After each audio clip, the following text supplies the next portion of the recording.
الحمدللہ رب العالمین والصلاة والسلام علی سید الانبیاء والمرسلین اما بعد فاعوذ باللہ من الشیطان الرجیم بسم اللہ الرحمن الرحیم۔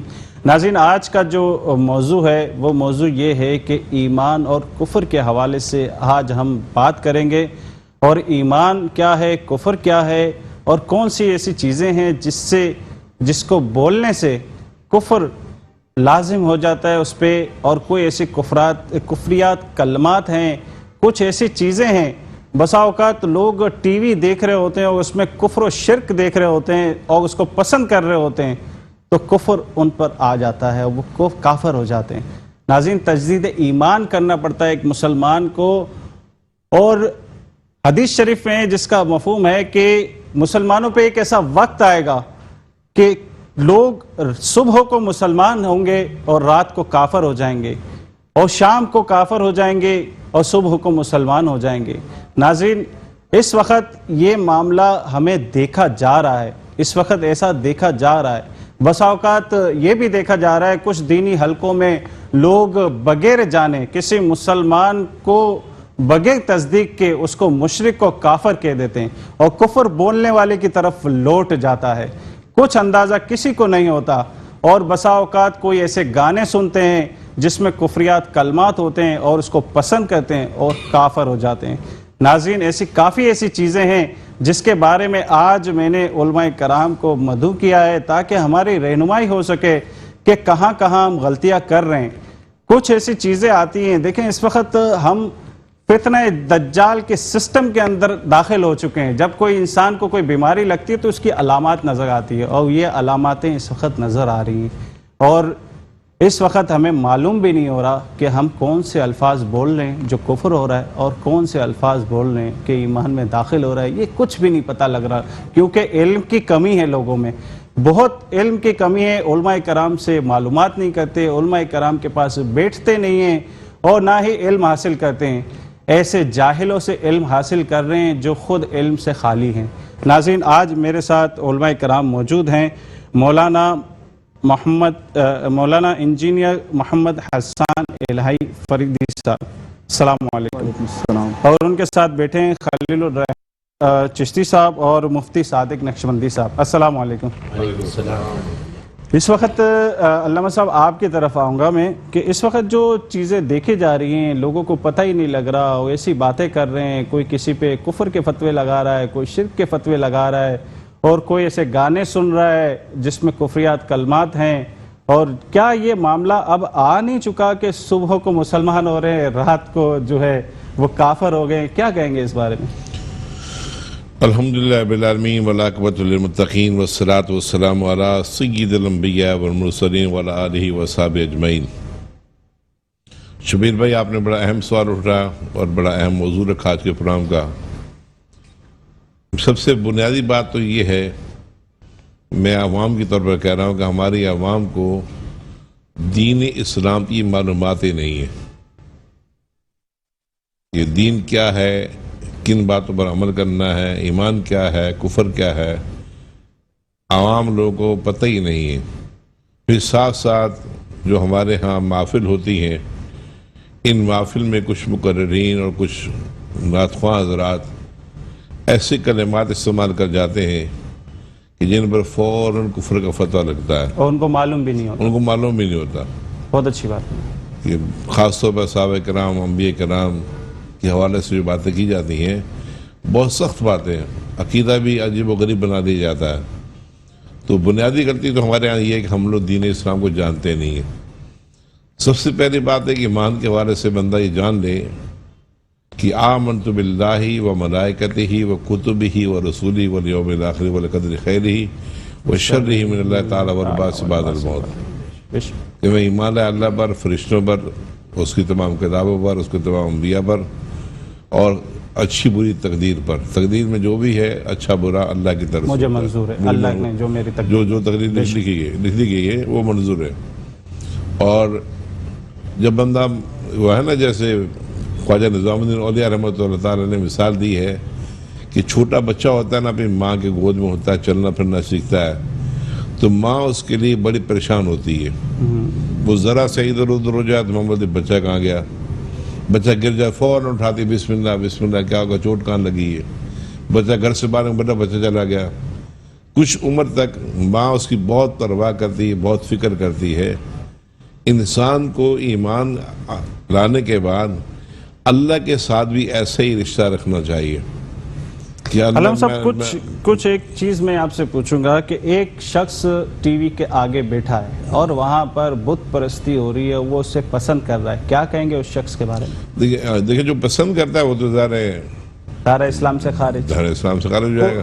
کوئی ایسا وہ اس کی رضا میں راضی ہے، اور جو اس کی رضا میں راضی ہو جائے تو اس پر تو کفر کا فتویٰ ہے ہی. بہت باریک مسئلہ ہے نا، کیونکہ لوگ ٹی وی دیکھ رہے ہیں اور اس میں کفر و شرک بھی دیکھ رہے ہیں. اس کی تو مسئلہ بہت، ٹی وی کی بات کریں مسئلہ بہت آگے پھیل جائے گا کہ ٹی وی تو ہر گھر میں، ہر کسی گھر میں ٹی وی آج کل موجود ہے. چینل بھی اتنے زیادہ ہیں کہ بچے دیکھتے دیکھتے، بڑے بھی دیکھتے دیکھتے بات کا چینل آتے، بندہ کہتا ہے تھوڑی دیر دیکھ لیں. ایک ہے معلومات کے حساب سے دیکھنا، یہ وہ معلومات کرنا چاہتا ہے کہ کیا کر رہے ہیں، ان کے امورات کیا ہیں، معاملات کیا ہیں، ذرا میں دیکھ لوں. اور ایک یہ ہے کہ جان بوجھ کے دیکھنا، شوق سے دیکھنا. تو شوق سے دیکھنا یہ کفر کی طرف چلے جائیں گے. معلومات علم حاصل کرنے کے لیے اسے دیکھنا، اس سے کفر نہیں لگے گا. لیکن وہ اپنی نیت کو کیسے بھاپے گا؟ نہ دیکھنا ہی بہتر. نیت بندے کو پتہ ہوتی ہے، انما الاعمال بالنیات. جیسے حدیث شریف میں آیا کہ جس نے اپنے آپ کو پہچان لیا اس نے رب تعالیٰ کو پہچان لیا. تو کیسے پہچانے گا خود کی نیت؟ خود کو یوں پہچاننا کہ میرے دل میں کیا ہے. اصل چیز نیت دل کیا رہتا ہے، دماغ کا رہتا ہے. جو دل اور دماغ میں چل رہا ہے نا، اثر رہتا ہے. کسی سے میری دوستی، میں اسے کام کرنا چاہتا ہوں، میں دل میں سوچنا یہ کام کرتے نا پھر نپٹوں گا اس سے. میں دل میں ارادہ کچھ اور ہے، بظاہر میں ہاتھ بھی چوم رہا ہوں، ارادہ بھی کر رہا ہوں، کھڑا بھی ہو رہا ہوں، آپ میرا کام کر دو. تو نیت کا اعتبار بنیادی طور پر ہوتا ہے. تو بنیادی طور پر اس کی نیت دیکھی جائے گی. اگر اس کا ارادہ یہ ہے علم حاصل کرنا، معلومات لینا، پھر تو کفر نہیں ہوگا. لیکن اگر اس کا ارادہ یہ کہ اس میں شوق میں چلو میں بھی دیکھتا ہوں، یہ ہوتا ہے، یہ ہوتا ہے، یہ ہوتا ہے، اور عام طور پر لگا کے دیکھتا ہے برام، تو پھر کفر میں چلا جائے. پھر اس کے علاوہ اور بھی بڑے کافی مسائل ہیں، غیر معنی مورتی آتی ہیں، دیگر معاملات ہیں. اس سے میرے خیال میں کوئی بندہ محفوظ ہی نہیں ہے. علم صاحب آپ کی طرف آتا ہوں. بسا اوقات لوگ جو ہے مسلمان ہوتے ہوئے غیر مذہب کی خواتین سے یا غیر مذہب کے آدمی سے شادی کرتے ہیں، اس کے ایمان کا کیا معاملہ ہے؟ پہلی بات یہ ہے کہ ایمان ہے کیا، پہلی بات تو یہ سمجھنا ہے. پھر یہ ہے کہ غیر مذہب سے شادی کرنا سے مراد کیا ہے. پہلی بات ایمان ہے کیا. اگر یہ سمجھتے ہیں کہ ایمان کسی جاننے کا نام ہے تو اس صورت میں اگر ہم کہیں نا ایمان وہ ہوتا ہے جو جاننے کا نام ہے، تو ابو جہل بھی مومن ہوتا، چونکہ شرع عقائد میں آتا ہے کہ جانتا تھا مانتا نہیں تھا. ہاں، شرع عقائد میں آتا ہے کہ ابو جہل کہتا تھا انا نعلم ان محمدا نبی ولکن لا نؤمن ابدا، کہ میں جانتا ہوں محمد نبی ہے. تو پتہ چلا جاننا ایمان کا نام نہیں ہے، ماننا. اور دوسری بات اصل میں وہ میں الفاظ کو لے کر چلنا چاہ رہا ہوں نا، تاکہ اور آپ اپنی وہ بتا رہے ہیں ماشاءاللہ، اس میں بھی مزہ آ رہا ہے. تو جاننے، اگر ایمان جاننے کا نام ہو تو کئی ایسے بڑے بڑے علم والے ہیں جو ایمان والے ہو، اور جو جاہل ہے وہ ایمان والے نہ ہو. تو پتہ چلا ایمان جاننے کا نام نہیں ہے. پھر کیا پہچاننے کا نام ہے. تو ایسے ہی قرآن فرماتا ہے الذین آتیناہم الکتاب یعرفونہ کما یعرفون ابناءہم، کہ وہ جن کو ہم نے کتاب عطا فرمائے، وہ یہودی، وہ عیسائی آپ کو پہچانتے ہیں جیسے کہ اپنے بیٹوں کو پہچانتے ہیں. تو اب اس صورت میں وہ یہودی پہچاننے کے باوجود بھی ایمان والے نہیں ہوئے، وہ مومن نہیں ہوئے. تو پتہ کیا چلا کہ ایمان ہے کیا، نہ جاننے کا نام نہ پہچاننے کا نام ہے. ایمان اصل میں ماننے کا نام ہے. صحیح ہے. اب معاملہ یہ ہے کہ ایک ہوتا ہے کوئی رب کو مانتا ہے، کوئی ایسا ہے جو رب کی مانتا ہے. تو جو رب کی مانتا ہے اصل میں وہ ایمان والا کہلاتا ہے، اور جو رب کو مانتا ہے وہ بھی ایمان والا ہی ہے، وہ بھی ایمان والا ہے. مگر اس میں فرق یہ ہوتا ہے کہ رب کو ماننے والا وہ ایمان والا ہوتا ہے، مگر جو رب کی ماننے والا ہوتا ہے وہ کمال درجے کا ایمان والا ہوتا ہے. پھر دوسری بات یہ ہے کہ جو بھی بچہ پیدا ہوتا ہے، حدیث شریف میں آتا ہے کل مولود یولد علی فطرۃ الاسلام یحودانہ ابواہ یحودانہ او ینصرانہ او کما قال رسول اللہ نے فرمایا جو بھی بچہ پیدا ہوتا ہے وہ فطرت اسلام پر پیدا ہوتا ہے، اور اس کے بعد جب بڑا ہونے کے بعد پھر اس کے ماں باپ اس کو جو وہ بنا دے، تو اس کا مطلب یہ ہوا۔ تیسری بات جو آپ کا سوال ہے کہ غیر مذہب میں شادی، تو پہلی بات یہ ہے کہ غیر مذہب میں اگر شادی کرنا شرعاً حرام ہے، کسی سے شادی نہیں ہو سکتی۔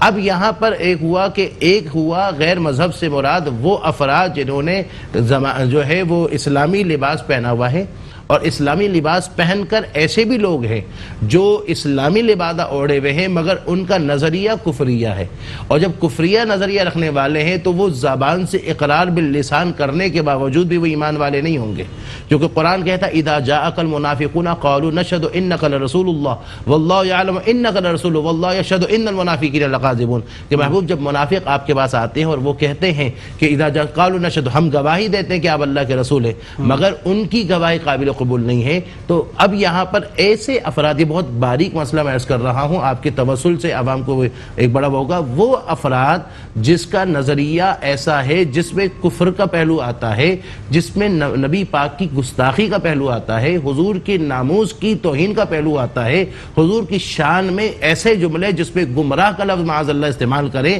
اللہ کے لیے مکر و فریب کے لفظ استعمال کرے معاذ اللہ کے، کہ یخادعون اللہ والذین آمنوا وما یخدعون الا انفسهم، اس کے ترجمے میں اللہ تعالیٰ کو وہ ایسے جملے کہے جو مکر کے لفظ استعمال ہو، ایسے نظریہ اگر رکھتا ہو۔ ایک ہوتا ہے کہ یہ نظریے کا پتہ ہی نہیں ہے، وہ لیول لگا ہوا کہ بھئی یہ فیلڈ ہے، تو اگر نظریے کا پتہ نہیں تو کفر کا حکم نہیں لگے گا۔ نظریے کا پتہ ہو اور اس کو وہ صحیح جانتا ہو تو پھر کفر کا فتویٰ لگ جائے گا۔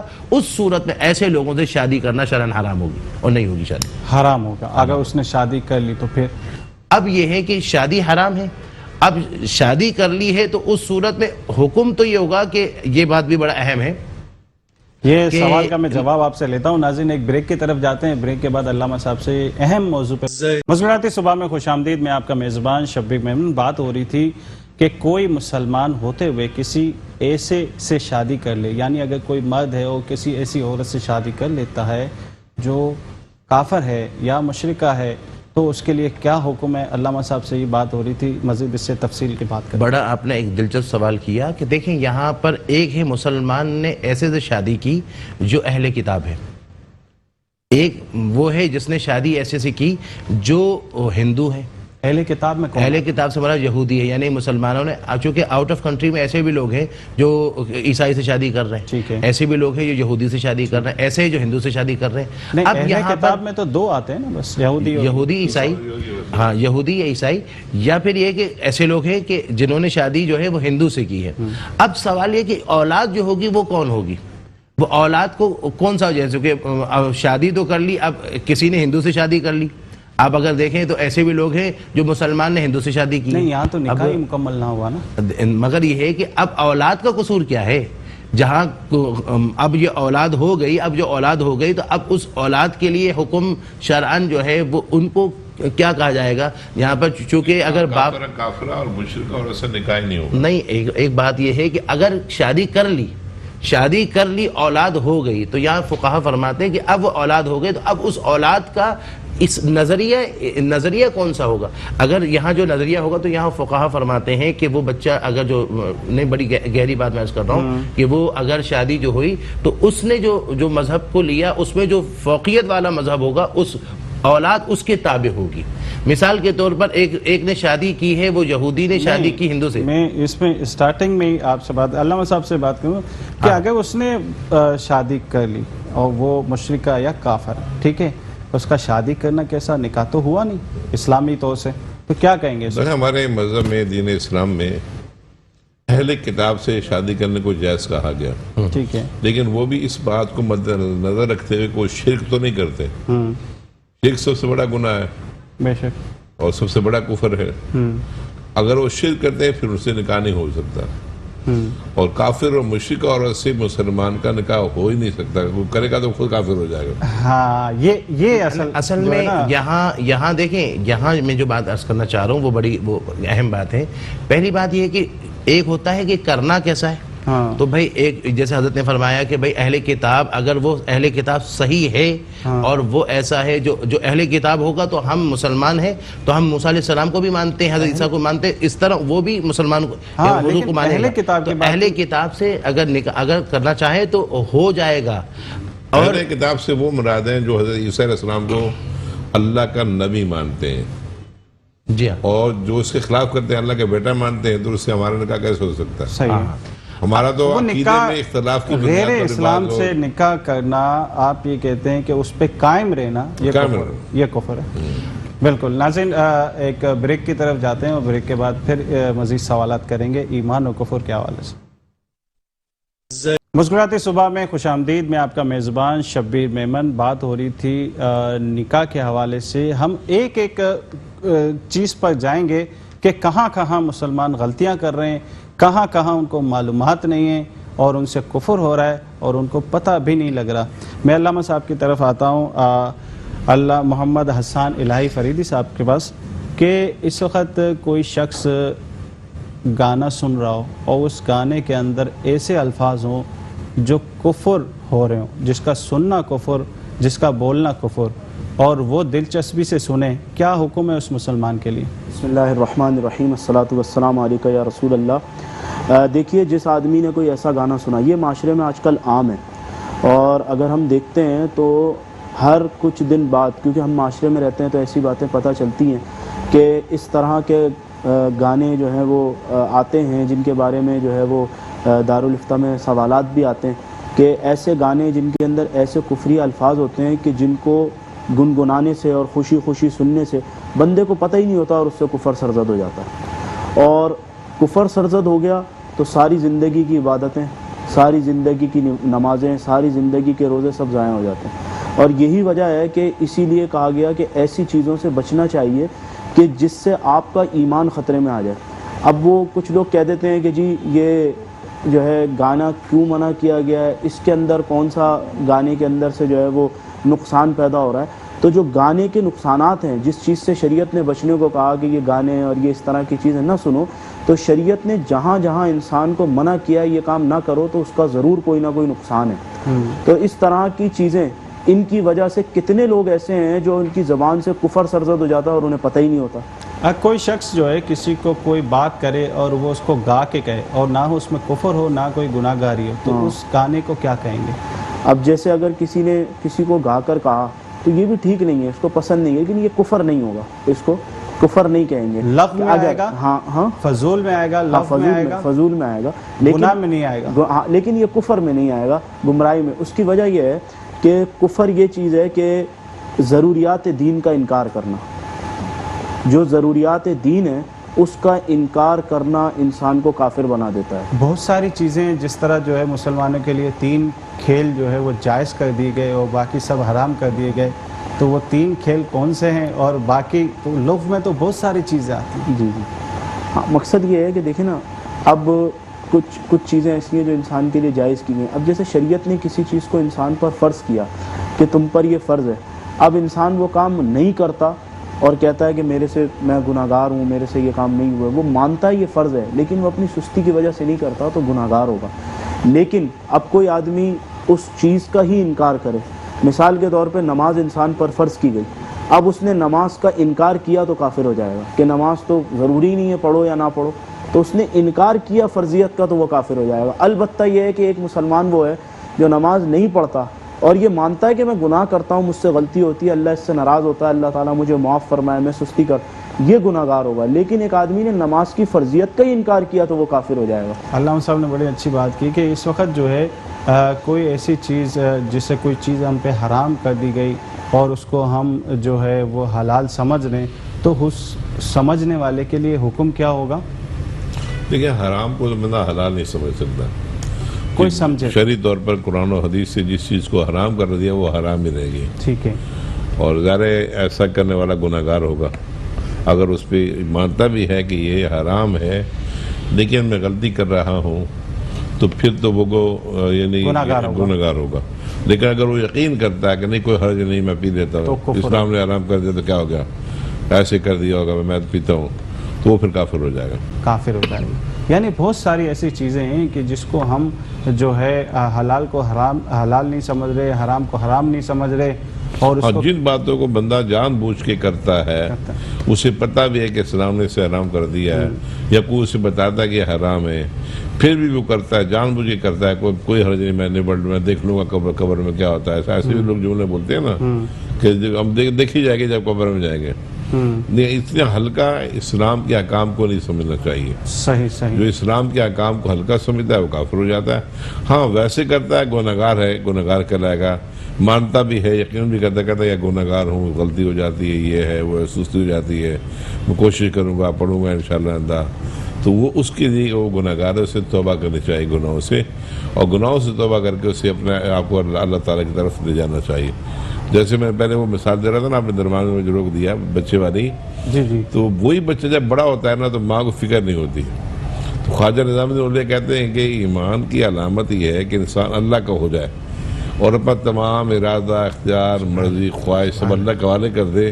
جب اللہ کے حوالے کر دے تو جیسے ماں بچے کی فکر کرتی ہے، اللہ تعالیٰ اس طرح بندے کی فکر میں لگ جاتا ہے. تو بندہ سویا ہو تو بھی اللہ کا ذکر کر رہا ہوتا ہے، جاگ رہا ہو تو بھی اللہ کا ذکر کر رہا ہوتا ہے. ایمان کا اعلیٰ ترین درجہ یہی ہے کہ انسان 24 گھنٹوں میں کوئی لمحہ اللہ کی مرضی کے بغیر نہ گزرے. سبحان اللہ، سبحان اللہ. آپ کی طرف آتا ہوں کہ کچھ لوگ ایسے ہوتے ہیں کہ جو بغیر تصدیق کے کسی مسلمان پر کفر اور شرک کے فتوے لگاتے ہیں، اس بولنے والے کے لیے کیا حکم ہے؟ دیکھیں سب سے بڑی بات یہ ہے کہ قرآن نے کہا کہ کوئی بھی آپ کے پاس خبر لے کر آئے تو پہلے اس کی تصدیق کرو، اس کے بارے میں تحقیق کرو. اس کی وجہ یہ ہے کہ یہ ایمان اور کفر کا معاملہ نا یہ بڑا نازک معاملہ ہے. اور خاص کر کے کوئی مسلمان اگر ایسے کفریہ کلمات بولتا ہے تو وہ ایک بڑا مشکل معاملہ ہو جاتا ہے. تو اس لیے پہلے تصدیق کی جائے، اور پھر اس کے بعد یہ ہے کہ حضرت امام ابو یوسف جو امام اعظم کے شاگرد ہیں، آپ فرماتے ہیں کہ اگر کسی کے لیے 99% اگر امکانات اس کے کفر کے بنتے ہوں اور 1% ایسا ہو جس سے اس کے کفر سے اس کو بچایا جا سکتا ہو، تو اس کو بچانے کا کیوں گنجائش نکالا جائے. تو اس کا نتیجہ یہ نکلا کہ آپ فوراً کسی پر کفر کا فتویٰ نہ دیا جائے، بلکہ کوشش کی جائے کہ اس کو اس کے کفر سے بچانے کی جائے. کوئی شخص کافر ہے ہی نہیں، دونوں مسلمان ہیں، بولنے والا جو مسلمان کو مشرک کہہ رہا ہے یا کافر کہہ رہا ہے، تو اس بولنے والے کے لیے کیا حکم ہے؟ اصل میں دیکھیں شبیر بھائی، یہ ہے کہ یہ وہ چیز ہے کہ حدیث شریف میں آتا ہے کہ جس کو آپ کافر کہہ رہے ہو، حدیث شریف کا مفہوم ہے اگر وہ کفر ہے تو وہ وہیں جائے گا، اگر نہیں ہے تو وہ لوٹ کر اسی کہنے والے کی طرف واپس آئے گا. یعنی بغیر تصدیق کے کافر کہا، کسی مسلمان نے دوسرے مسلمان کو کافر کہا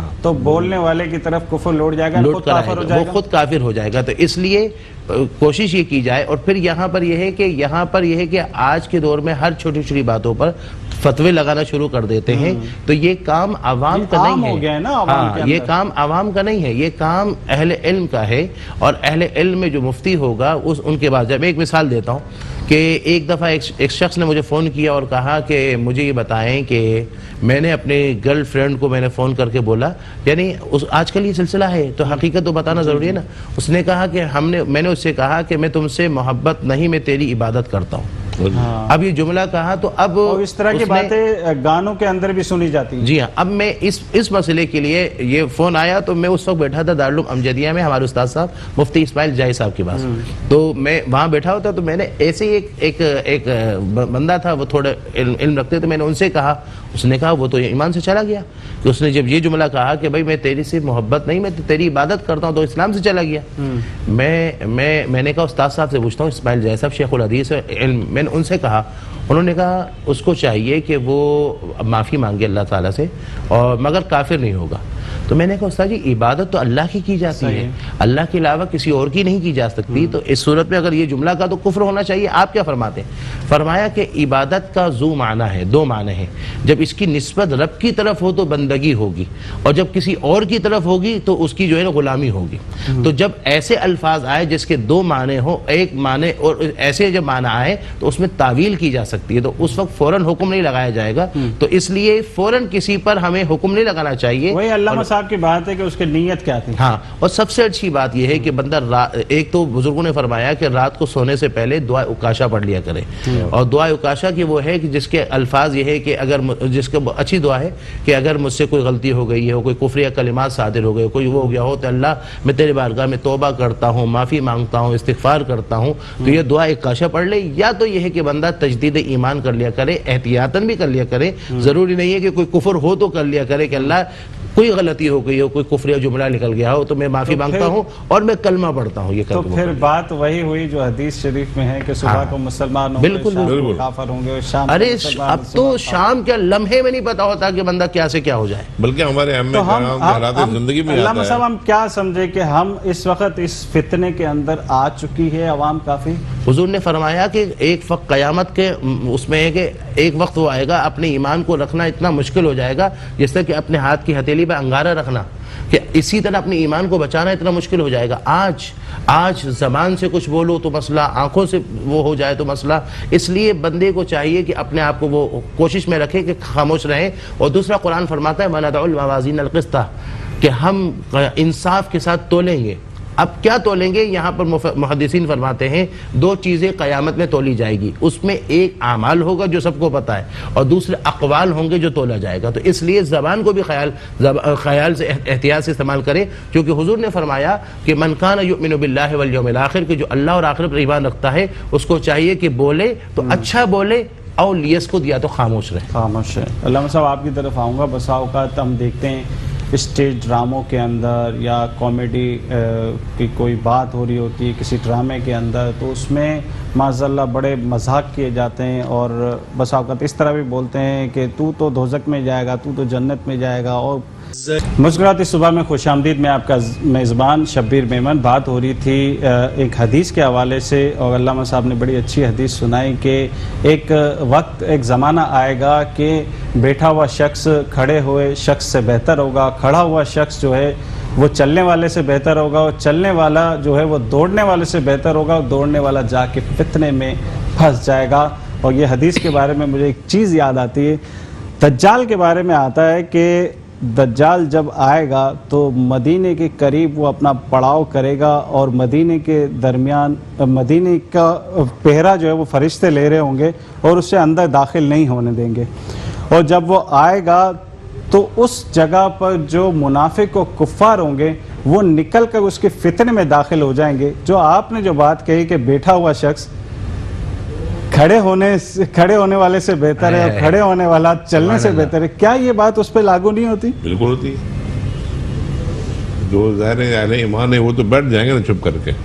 اس سرکار کا فرمان ہے کہ بندہ الگ تھلگ بیٹھ جاتا ہے، ساتھ چھوڑ دے، لڑائی میں نہ بڑھے، جھگڑے میں نہ بڑھے. یعنی مدینے کے اندر کفار اور منافق بھی ہوں گے جو باہر نکل کے فتنہ دجال میں داخل ہو جائیں گے. اور مدینہ شریف کی ایک خاصیت ہے کہ ایک تو دجال کا تو ہے ہی ہے، اس کے علاوہ بھی جو بھی منافقت کرتا ہے، جیسے ایمان کی بات ہے کہ لا یؤمن احدکم حتی یکون احب الیہ من ولدہ والناس اجمعین، تم میں سے کو مومن نہیں ہو سکتا جب تک نبی سے اپنے والدین، اپنے اولاد اور تمام چیزوں سے بڑھ کر، بلکہ یہاں تک کہ اپنی جان سے بڑھ کر محبت نہ کرے. تو جو گستاخی کرتا ہے، بے ادبی کرتا ہے، ایسے کہ میں سارے نام لینا ٹی وی پہ اچھا نہیں ہے، کہ جو کافی عرصہ وزارت میں رہے لیکن وہ مدینے نہیں جا سکے، وزارت مذہبی امور بھی رہی، مدینے داخل نہیں ہو سکے، کیونکہ ان کی کتابیں بھی ہیں، معاملات بھی ہیں. اسی طرح جو بھی نبی پاک کی گستاخی کرتا ہے سرکار کے بارگاہ میں حاضر نہیں ہو سکتا. وہ یہ دجال نہیں، کوئی بندہ اللہ تعالیٰ انتظام نہیں کرتا. اور ایسے ایسے لوگوں کے انتظامات ہو جاتے ہیں جن کے گھر میں کھانے پکانے کچھ نہیں ہوتا اور ویزا لگ جاتا اور وہ مدینے جا رہے ہوتے ہیں. سبحان اللہ. تو یہ تو سرکار کی عطا ہے، اللہ کا کرم ہے. اللہ کو اپنے محبوب سے محبت ہے، جو بندہ اس کے محبوب سے محبت کرتا ہے اللہ تعالیٰ اسے بلند اللہ کر اس کو دیتا ہے. بلا لیتا ہے. بے شک بے شک. علامہ صاحب آپ کی طرف آؤں گا کہ اس وقت کچھ چیزیں ایسی بھی ہیں کہ جس سے جو ہے لوگ خرافات میں آ جاتے ہیں، جیسے کہ کوئی شخص کوئی تجارت کرنے جاتا ہے اور وہ تجارت مثال کے طور پہ کہ اس نے ایک ایسی دکان پہ بیٹھا ہے کہ جہاں پر حرام مال بیچا جاتا ہے. یعنی وہ کسی کیسٹ کی دکان پہ بیٹھا ہے جہاں پر گانے کی چیزیں بیچی جاتی ہیں، فلمیں بیچی جاتی ہیں، اور اس جگہ پہ آ کے شروعات وہ قرآن پڑھتا ہے، بسم اللہ پڑھتا ہے، اور پھر وہ شروع کرتا ہے، تو کیا کہیں گے اس بارے میں؟ دیکھیں، پہلی بات تو یہ ہے کہ حرام مال جو ہے نا، اس کا جو ہے وہ حدیث شریف میں آتا ہے، حضور نے فرمایا کہ ایک بندہ حالت سفر میں ہے اور اس کا یہ حال ہے کہ اس کے بال بھی غبار آلود ہے اور اس کے ساتھ ساتھ اس کے کپڑے بھی جو ہے غبار آلود ہے، اور اللہ کے بارگاہ میں دعا کرتا ہے ربی ربی. اچھا، ربی کا لفظ جو استعمال ہے نا، یہ رب کا لفظ، تو اس سے دعا جلدی قبول ہوتی ہے. ربنا کے لفظ سے بھی جلدی دعا قبول ہوتی ہے. اللہ کے بارگاہ میں حالت سفر میں دعائیں قبول ہوتی ہے، ربی کے لفظ استعمال کر لے دعائیں قبول ہوتی ہے، اور وہ دعا مانگ رہا ہے اور ربی ربی کہہ کے دعا مانگ رہا ہے، مگر دعا قبول نہیں ہو رہی. کیوں نہیں ہو رہی؟ فرمایا غُذِيَ بِالْحَرَامِ وَشُرِبَ بِالْحَرَامِ وَلُبِسَ بِالْحَرَامِ فَأَنَّىٰ يُسْتَجَابَ لَهُ. جو اس نے غذائیں کھائی ہیں وہ حرام، جو اس نے پیا ہے وہ حرام، جو اس کا لباس ہے وہ حرام، تو کہاں سے دعا قبول ہوگی؟ ایک تو یہ. دوسری بات یہ ہے کہ دیکھیں، بعض دفعہ ایسے لوگ ہوتے ہیں جو کوئی کام کر رہے ہوتے ہیں اور اس کے اندر بسم اللہ پڑھ رہے ہوتے ہیں. مثال کے طور پر کوئی لوگ لیڈو کھیلتے ہیں اور تاش کھیلتے ہیں، وہ بسم اللہ عالمگیری میں میں نے سنا، آپ تھوڑی رہنمائی فرمائیے گا. جی ہاں، فرمائیے. کہ فتویٰ عالمگیری میں ہے کہ کوئی شخص شراب پیتے وقت، زنا کرتے وقت بسم اللہ پڑھے تو کافر ہو جاتا ہے. میں یہی عرض کر رہا ہوں کہ اگر کوئی بندہ تاش کھیل رہا ہے، اس طرح کی چیزیں، اور اس میں وہ اگر اس طرح کے لفظ پڑھتا ہے تو اسلام سے وہ خارج ہوگا، چونکہ وہ اس عظمت والے کلام کی اہانت کر رہا ہے اس حرام والے کام کرتے وقت. اسی طرح کفر کے حوالے سے مثال کے طور پر آج ہمارے یہاں پر شادی کی تقریب ہو رہی ہوتی ہے، اور شادیوں کی تقریب کے حوالے سے کچھ احباب منع کرتے ہیں کہ بیٹا یہ شریعت کے خلاف ہے. تو یہاں لوگ کہتے ہیں کیا شریعت ہمارے لیے ہی رہ گئی ہے؟ یہ جملہ کہنا کفر ہے. اسی طرح حرام کو حرام سمجھا جائے. ہاں، حرام کو حرام سمجھا جائے. اب یہاں پر عام طور پر یہ جملہ کہہ دیتے. اچھا، اسی طرح بعض احباب کا یہ حال ہوتا ہے کہ کوئی ہمارے یہاں دینداری کو ملا، ماحول ملا، داڑھی رکھ لی تو کہتا ہے کیا داڑھی رکھی؟ داڑھی کا مذاق اڑانا شروع کرتے ہیں. تو داڑھی کا مذاق اڑانا بھی کفر ہے. حتیٰ کہ یہاں تک کہ ہارون رشید بادشاہ کے دربار میں امام ابو یوسف موجود تھے اور سامنے تذکرہ ہوا کہ حضور علیہ السلام کو لوکی شریف پسند تھی. اور ایسی صورت میں انہوں نے کہا کہ مجھے نہیں پسند، ایسا لفظ کوئی استعمال کیا تو آپ نے فرمایا کہ آپ توبہ کریں.